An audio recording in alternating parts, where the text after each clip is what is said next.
When you hear the sound of the bell, you know you are in the championship rounds with King Amin of Essex, and I'm here with Boxing Family. This is one of my Midwestern brothers right here. I'm gonna let him introduce himself and give you his socials. This is my man, Mr. Adrian Rowan. Tell him where they can find you, champ.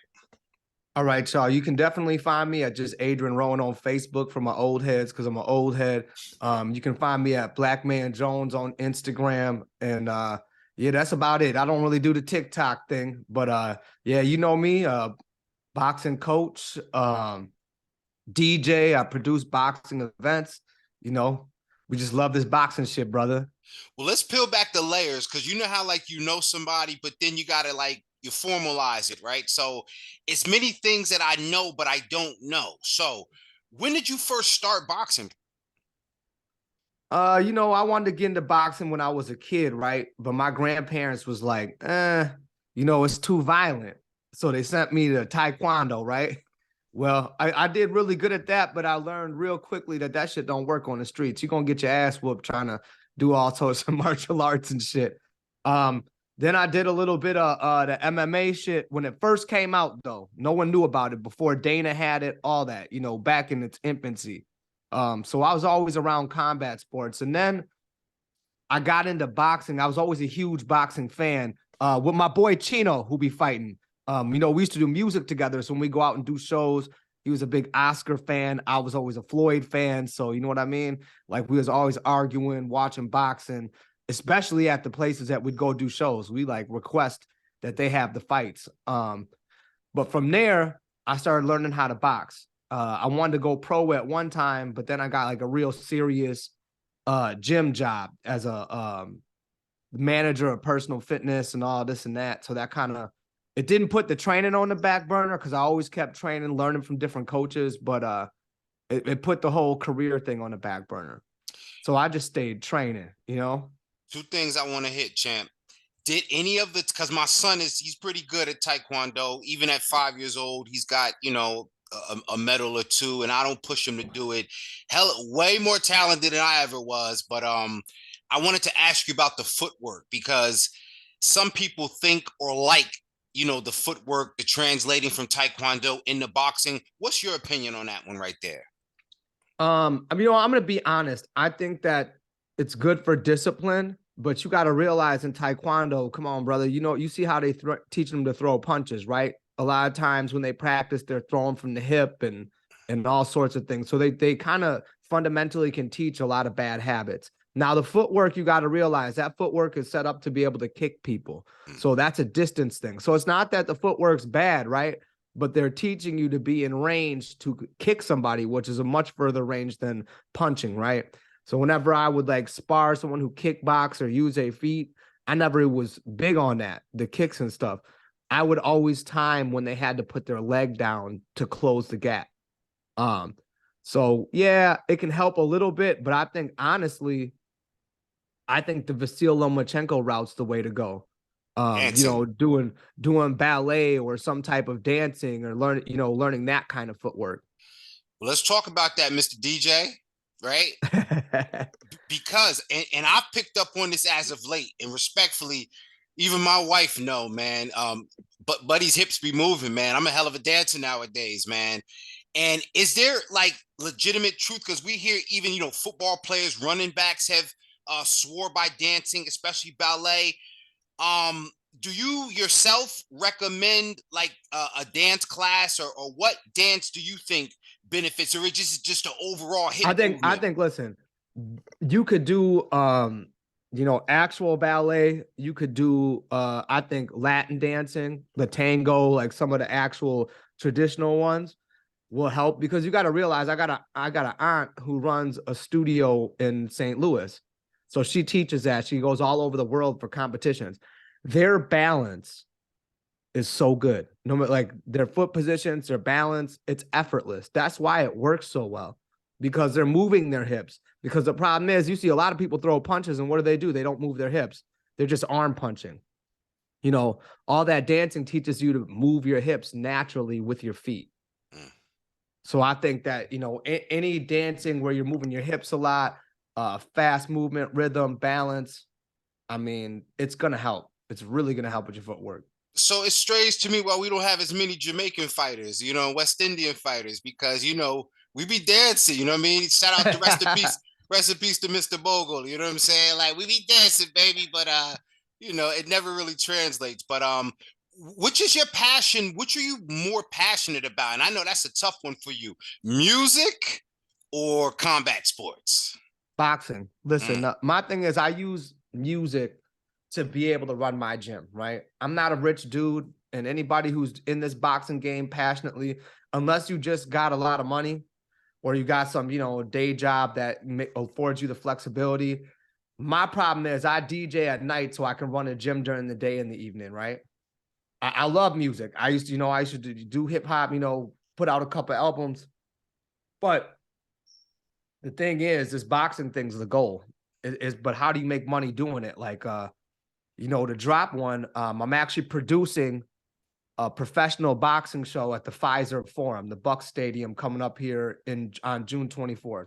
Awesome. And to be real with you, bro, I mean, that's going to be my highest payday as a DJ, but it's to produce a boxing show at the major level, major stadium. That's where the Bucks play, and teach and showing them how to do it and being a producer.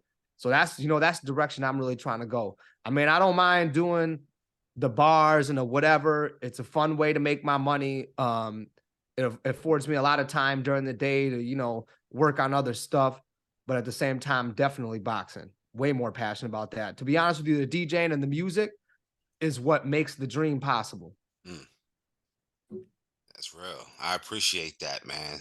And I think a lot of people will appreciate those sentiments because they're trying to figure out how to either marry the two, or sometimes they got to learn how to separate the two. And the two things being what you love, this thing of ours, and whatever else you need to do in order to afford you the time to pursue this thing of ours. So those is very poignant words for everybody out there listening, man. So thank you for sharing that, brother. Yeah, not a problem. Not a problem. It's a passion, man. When you love the sport, you love the sport. And if you want to be in the sport, I think all of us know who are hardcores, who watch enough. There's money to be made in the sport, but you got to get to a certain level to do it. You know what I mean? And until you get to that level, it's a lot of years, time, blood, sweat, and it might not pay out. You know what I mean? It's like gambling. You could spend 5, 6, 7 years with a fighter and they just quit. What have you got? All the talent in the world. You didn't put all that time in thinking, man, this the one, and or they go to another trainer, or they, So I mean, being in boxing is it's like gambling.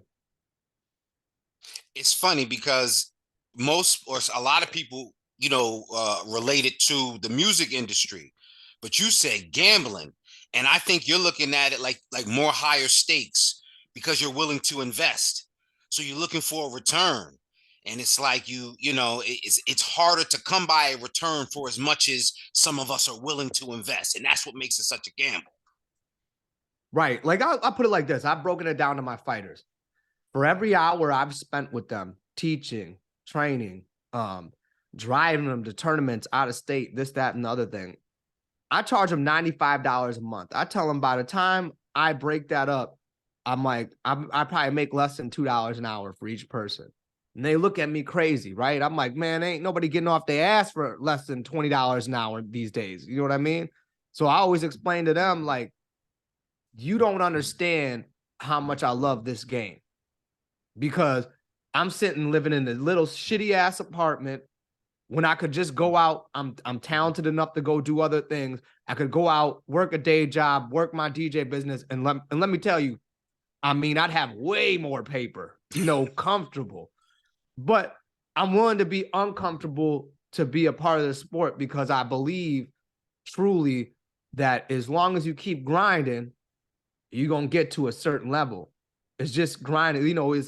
I DJ all the professional boxing in Wisconsin, period. There ain't one show here, one promoter, like they all use me for the services, the lights, the smoke for the ring walks, everything, and all that started from, our mutual friend. I did that Border Wars, and I had a dude who seen that, and he was like, oh, you did this, man, come and help me out, and it went from there. And, Lord willing, all this should be going through. we're going to be at the Pfizer. So that's just in a couple years, going from local shows, in ballrooms to producing a show in in the NBA arena. Huge, brother. Huge. So let's talk about some other big events, mainly a fight week recap from last week, man. Last week was a pretty good week. I think it was like a kind of like a hardcore week, if I'm being honest with you. The biggest fight was Figueroa and Magsayo. A lot of people were not talking about that, but did you get a chance to catch it? I know your weekends are so full, but did you get a chance to catch it? And what do you think? So I caught pieces of that. I watched the whole undercard because there's a fighter from Milwaukee that was one of the swing bouts and one of the lead sparring partners for David Benavidez. So I had to, watch that. So I watched the whole untelevised undercard, and I have to admit, I looked last night because you sent me the information. I looked at the highlights and combed through YouTube to see as much pieces of the fights that went on that last weekend. And from what I've seen, I mean, I liked it. It was an entertaining card. I'm going to touch on this guy first because Jarrett Hurd. Damn, man. Why is anybody surprised? Jarrett Hurd, if we're being really honest, right? Yeah. His whole career, this guy could take an ass whooping. You'd get tired of punching his ass and he'd beat the shit out of you. It's nothing against him as a fighter, but he was just that style fighter. I can take anything that you can dish out, and I'm going to dish out more, and you're going to buckle. Every fight was the rope-a-dope. So it's like, what did he expect going up in weight? He'd been out the ring for a long period of time, and to me, when you're out of the ring for a long period of time like that, I mean, you got to get used to taking them punches like that when you used to being in wars. I mean, that's to me the type of fighter he was. And don't get me wrong, I'm not going to call that unskillful, none of that, because those are the type of fights that are visually pleasing to see. When you see two guys just, letting it all hang out and going at it, it kind of reminds me of women's boxing, right? Because in women's boxing, I feel like, not that there's less defense, but them women really want to beat the shit out of each other. They're not worried about it. They're going to take all the punishment to try to get that girl out of there. And that's how I felt about Jarrett Hurd. Like, he was going to take all the punishment in the world to get that dude out of there. But let's be honest, when it came to the end, he just didn't have it in the tank. That dude blew him out then. He overwhelmed him. And I mean, that lip, oof. That was like deli meat, bro. On a slicer. I mean, but it's funny you say that, because I think people were rooting for Jarrett Hurd. They saw the press conference. He was singing a bit. He seemed happy. And part of me was like, he didn't need the payday. He's living out in rural Maryland. He did well with his money, supported by his family, with his family. But I don't know if it was just the itch to come back.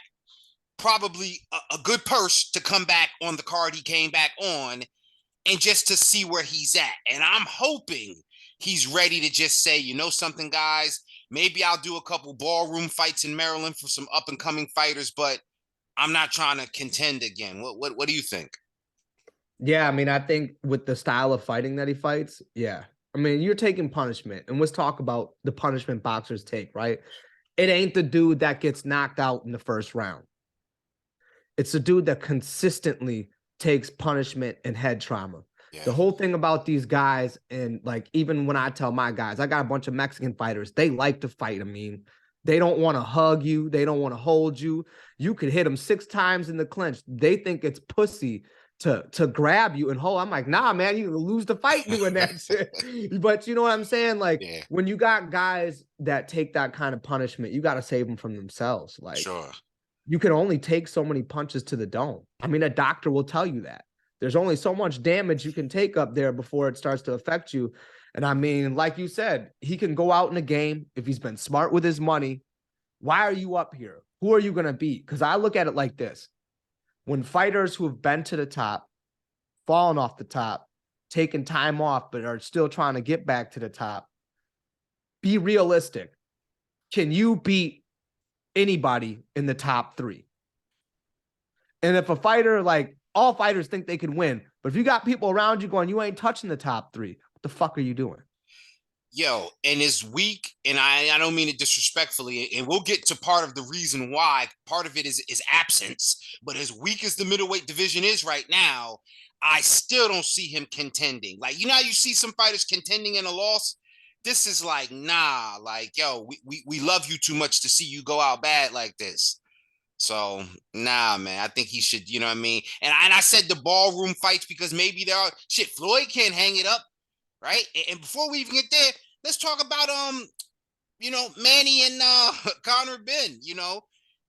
I don't know if Conor Ben should come back given what he's done, and I don't know the discrepancy. Manny just had a fight not too long ago against a kickboxer, so we're seeing guys that maybe a little long in the tooth.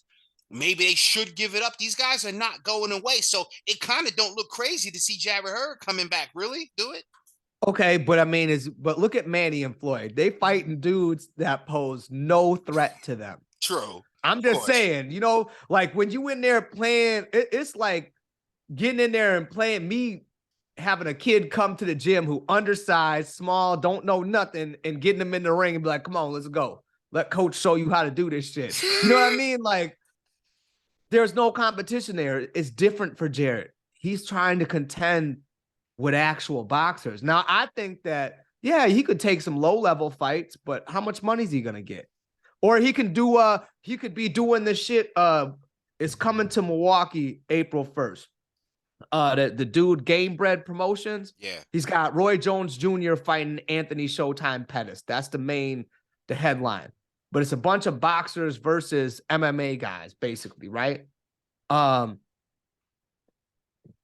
Maybe he comes back and does some shit like that and gets a decent little bag because he's got a name, but nah. I think what he's talking about is completely different. I think he needs to just either fight low-level competition, go fight people in the 100, ranked on the 100s and low. I got one. And get a bag. I got one. What about either Jarrett Hurd versus a Jake Paul or a Tommy Fury? Or does he just hurt those guys or those, I think he kills Jake. Well, maybe not, because Jake's 200 pounds, right? Yeah. But still, Jarrett's going to come forward and throw a lot of punches. And I think what we've seen with Tommy Fury versus Jake Paul is Jake doesn't really handle the pressure of volume punching very well. Because if you've seen it, he shelled up. Yeah. Like very beginner move. Like when the pressure got on, he really shelled up and just didn't want to get hit. Now, the thing would be is, can Jared take a Jake right hand? Because we know he ain't going to get out of the way of it, right? Sure. He's not going to move his head. He's going to let that shit hit him square in the face. So, I mean, it's going to come down to can his volume and his pressure get to Jake so early that, he panics, and can he get out of the way of the right hand? Because 40-pound difference is a 40-pound difference. True indeed. Yeah, I just figured that's something that would give Jarrett, some time to sit around, walk around at his natural body weight and still play around and feel the big stage, feel the bright lights without taking that level of risk. But, I'm retiring him. He ain't make up his mind, but, this is some good advice, Jarrett. I'm not even charging you, brother. I love you, man. Be good to yourself, Listen, he's an exciting fighter to watch. That's what I always liked about Jarrett. Like, you're not going to get a boring fight. If you see him on the card, you know what it is. It's entertainment. That's the thing. He is an entertaining fighter. He's a dude I'm a tune into because I know I'm about to see a war, or I'm going to see a technical guy trying to get away from him. And that's why I titled this episode Showtime, because not only are we talking about Showtime, but a lot of this is Showtime for a lot of people. And,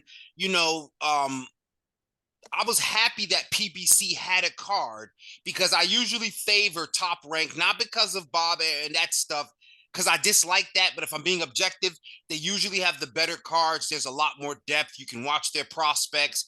Then the main events be kind of but I think PBC had done pretty well with this card, even down to the prospects like the Elijah Garcias, the Travon Marshalls. We're talking about the veterans like the Jared Hurds. We even saw Terrell Gachet on there, So I thought it was a pretty good card overall. And the up and coming Daniel Blancas out of Milwaukee. That's right. I'm telling he's gonna be a problem. He's been David Benavidez' sparring partner for a few camps now. You know what I noticed? People keep saying Benavidez, but the body shots he was throwing me reminded me a lot more of Diego Pacheco. Yeah. Oh, and yeah. And for him to be rangy and long, so he was like his upper body was Benavidez, but his arms was long like Pacheco. So I could see him being in camp and getting a lot of work. And I mean, what iron? What better iron to get than Benavidez, who's getting ready for plant, right? Right. And too, I mean, listen, I've met Daniel in person. He's tall. Yeah. Like he's big. And he really reminds me of 168-pound Earl Spence, Mexican Earl Spence. He gonna punish the body. He got that awkward. He's right there. Because if you notice, he was right there on that guy. And I, not taking anything from the guy he fought. That boy wasn't even ready. There wasn't even on his level. But the way he was throwing them shots, getting in there close and banging it out like that, reminded me a lot of how Earl does. You know what I'm saying? Yeah. I'm coming, I'm engaging. You got to either fight with me or you're gonna get out the way. Absolutely. And PBC, again, they have done a good job with this card. They got to do a better job. Now we need to see Blancas again, all right? Because a lot of people had saw some of the other guys a few times, as far as Garcia and Marshall. They've been on these cards, but they don't get the publicity. So I'm hoping Blancas gets a few more shots, and we can kind of, even if small platforms like this and others, kind of give him some momentum behind his name, Well, so he's been on Pro Box. Okay. So all his his 4 fights were in White Sands on Pro Box before this fight. Okay. So this was his PBC debut. So we'll see kind of where he goes from here, because Pro Box is a good platform. It is smaller, but it's a good platform to be on, because to me it's up and coming. You got guys like Paul Leroy. You got some big time people seeing you. Yep. Yeah. So yeah, at the end of the day. But yeah, I like the prospects. I'm with you. I think prospect fights are better nowadays because, let's be honest, a lot of these main events are not 50-50 fights. And that's the problem. I feel like we used to get fights that were, and back in the day, I'm going to say back in the day, we got fights that were 50-50. We got fights that we didn't know. And nowadays, we're just not necessarily getting that. We're getting a lot of major guys who are getting 1 and 2 tune-ups, taking a year off, coming back, getting a tune-up, then fighting a good fight. So we're only seeing them in a good fight, once every 2 years or twice every 2 years. It's always. Let's get right to it, because you're making an excellent point. Jermall Charlo is, in a lot of people's eyes, mine included, he is such a fighter. He's in this opportunity on Showtime, PBC, middleweight division. I just mentioned how kind of weak it is. It was the Majek Selecki fight. Now it's not Selecki. He's supposed to be coming back against Adames towards the end of 2023. Who does he fight? I mean, what are we really talking about here? I mean, dude, this guy's situation is fucked up. Do I think he should get a tune-up? Sure, I guess. He's taking some time off. I don't know what all his personal problems were, and I don't care, because it's not my business to be in his business. The only thing I know about as far as boxing is concerned, if you're gonna give him a tune-up, why don't we dig up Willie Monroe Jr., because they were supposed to fight before Willie popped positive. You know what I mean? Yeah. So I mean, if you're gonna get in a tune-up, at least let me see that. Because Willie's one of my favorite fighters, good boxer, but it's not like he's a powerhouse, right? He doesn't have a whole lot of power. So I think that that's a good fight for him to come back against. I'd be accepting of that, because really you bringing Willie up to 160. because he's probably naturally a 154 pounder. Sure. Bring him up, fight him, but then go fight Adames. And quickly. Don't wait 6 months or 9 months. Don't do that shit. 3 months later, set up that fight, you get that fight, and have that Adames fight already signed, sealed, delivered, and bring it on. Because he's taken a lot of time off. Now, with all that, and I'm 100% in agreement, with all that time taken off, there has been some speculation. Now, if he comes back and fights Daniel Jacobs in that kind of long-awaited grudge match, they had some smoke back in the day. If he fights Jacobs and then goes from Jacobs to Adames, I can forgive him. Yeah. But that's a lot of speculation, and it sounds almost too good to be true for boxing because, like you said, there are a lot of fights where the conclusion almost has to be foregone to give a fighter the confidence because some fighters don't seem to be either able to accept what comes on the other end of a win, which is defeat, or they don't be willing to put it on the line. But we got to do something about this. I'm not trying to dump on him, but I'm a fan of the sport. I'm a fan of a fighter, but I'm a fan of the sport more. And Jamal has to offer me more. I can't celebrate him with this sort of, he's not really helping us. He's not helping out the middleweight division for sure. And he's holding up his brother if his brother ever wanted to move up to 160. Right. Because his brother's the undisputed champ, right? His brother is a G. Again, he took his loss and came back. He's willing to accept what happens on the other side. And that's why that man has found greatness. The first to ever do it at 154. Meanwhile, the big little brother, and again, not disparaging, but I have to look at in comparison. I can't appreciate it. Nah, I'm with you. I'm 100% with you. Listen, great fighters take hard fights. And it's nothing against this generation. We only got a few fighters that are really taking a lot of hard fights back to back to back to back. Now, some fighters, like you said, divisions. Some divisions just aren't that strong. So I get it. Some fighters, I give them a little pass. Like, okay, there's only 2 other good guys out here. So, what are you going to do? Fight them in 1 year and then there's fucking nobody. And then you just sitting, picking at the lower meat. He's got to do something. I mean, his brother making him look bad. I'm going to be honest with you. His brother makes him look bad, like he a scrub a little bit. But I don't want to call no championship a scrub, but like, come on, man. You gotta do something. You could be beating up the Jaime Munguias. You could be doing, you know what I'm saying? Like, there's a lot of people out there that you could be pounding on that we'd give you a lot of respect for. Absolutely. But like, when you're sitting here taking this time off, and I get people go through personal shit, but you're holding up the division. Like, either give up your belt and step aside and let the people who want to fight, or, do what you got to do. I wouldn't be mad at Daniel Jacobs either, but do we think that Daniel Jacobs is making 160? Yeah, why not? I mean, I just feel like his last fight was at 168. Yeah, and you know what? True. And that was the whole John Ryder thing. I think he could make it to 160 for this, because of what's at stake. A chance to upset this guy who he had an issue with, not personal, but he can kind of take it personal because it's like, oh, you know what? You probably don't think I can get down to 160. You waited all these years trying to play. I'm gonna get down to 160 just to meet you there. Maybe I'm part promoter, part optimist. I mean, I just look at it as we get older, man. It's harder to cut down the weight. Like, listen, I mean, I know everything about working out. I know a lot about diet. All right. You know what I'm saying? If I was in Border Wars, I don't know if I'd take a fight to get down to 160. I'm not saying that I couldn't. I just know the discipline and how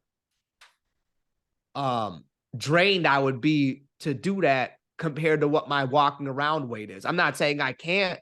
I'm just saying I'm 39 years old. Sure. It's harder. Much harder. So the older we get, the more we fill out. You know what I mean? Nah, absolutely. Absolutely. So it gets harder to make that weight, because what's Danny Jacobs? Ain't he around my age? Yeah. Pretty close? Yeah. I mean, it's a dude who been working out, using his body, this and that. I mean, I just look at it like he looks like a dude who could walk around at 200 pounds. Easy. You know, he just got that frame. Some fighters walk around like Floyd. You know, he ain't ever getting over 160. Sure. Lifetime. Just can't do it. Probably drink all the soda and burgers he wants. He would have to be so lazy to get there. But, you know, a Daniel Jacobs reminds me of like a Ricky Hatton. I guarantee you, he just eat and doing what he wants, that dude gonna blow up. Sure. Nah, definitely, man. But you know, we'll see how this turns out. You know, we'll hope that Charlo steps up. Let's get a little bit into the fight week preview, because this is a big preview of that 154-pound fight between Jermell Charlo. Excuse me, Jermell Charlo was supposed to be in this fight against Tim Tszyu, right? Now he's in there against Tony Harrison. This one's in Australia. Who you got? I got to go with Tony, man. That's my guy. I mean, I think that dude is an amazing boxer. I think he's a much better boxer than Mel. He outboxed him 2 times. He just got that second time he got knocked out. That's all that happened. I mean, I had him winning that fight going into it, you know? So as long as his stamina doesn't betray him, because I feel like that's the only thing. The guy gets tired, and then he gets more susceptible to punches. Yeah. You know, that's his problem. But the boxing, the footwork, I mean, he even styling on you too. He's in there punching, laughing at you, you know, smiling at you. I think that dude has a supreme amount of skill. I just think that the only issue is cardio problems, but I pick him to beat Tim Tszyu. I know he's a puncher, but I feel like even as a puncher, guess what? You got to land him. Nah, for sure, for sure. I got Harrison myself, man. I just think he's too experienced. Also this weekend, before we get out of here, Diego Pacheco was in action. His bout has been elevated to the main event. You know, I talked about him because I'm high on him. He's in that Benavidez camp, and I just got one question for you. Is this a chance for Pacheco to potentially become the biggest star that Jose Benavidez Sr. has, even bigger than David?